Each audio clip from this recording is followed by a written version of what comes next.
इधर आओ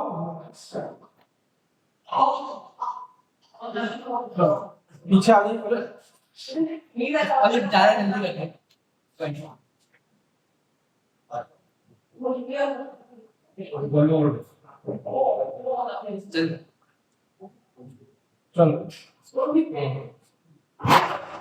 Oh! Whoa! That was good. हाँ कर सकते हैं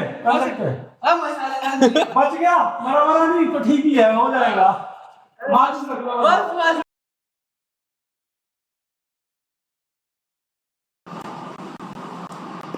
Yeah, so now let's check the science, the chemistry behind this experiment. So this is liquid gaseous version of ethanol, which reacts with oxygen, which is a combustion reaction and which results in a production of carbon dioxide and water vapors and carbon dioxide gases. So when we add, let's just go over here and let's just check what happens exactly. So when we pour ethanol in it and rinse ethanol all the way and we rinse ethanol from the inside of this bottle. So this entire bottle gets from the interior surface it gets exposed to ethanol, right? And because of that,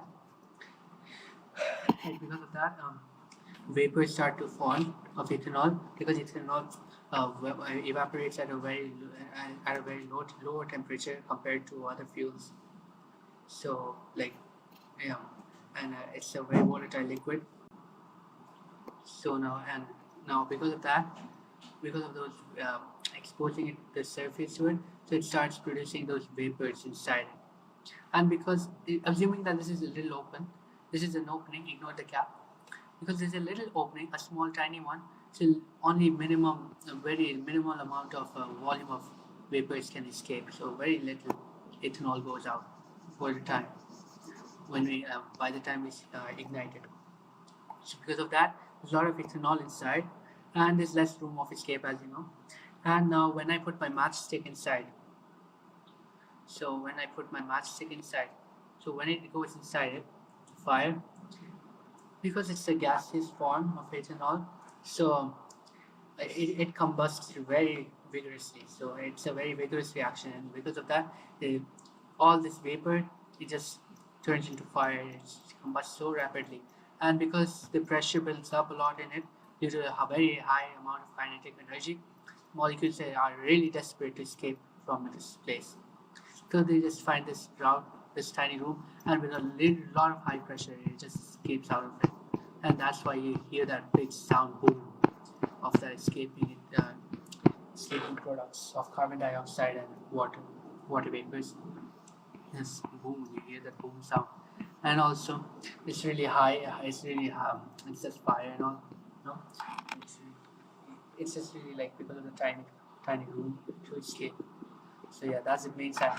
And why is it much like if you burn like liquid version of this ethanol, so when we combust it, the products it's not formed that vigorously, so the reaction isn't that vigorous. I forgot to put this energy. Energy also comes out from this, right? Energy, En or just delta H is it's an exothermic reaction, so it's negative delta. It's an exothermic reaction, so negative delta H value.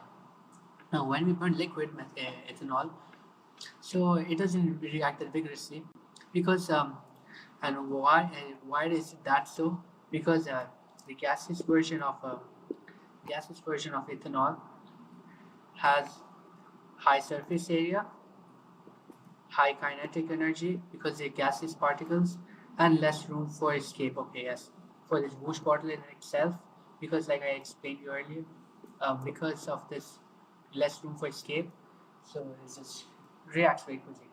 So, however, whatever, if you see, the surface area is more because there's a lot of ethanol exposed to it from the internal surface. So there's a lot of surface area to which the fire can react with, the combustion can react with. So if there's more surface area, then of course there would be more vigorous reaction as more particles would collide there's ethanol molecules, for example, and there's oxygen atom. These two collide because there are much more ethanol particles available in the gaseous form. However, in the liquid state, because all these ethanol molecules are just intact with each other, not as much as solid, but yeah, they still have a lot of intermolecular forces. So to let that oxygen reacting with that oxygen to overcome that intermolecular forces takes time to overcome this with some energy, and then they separate out later on. But it takes some time.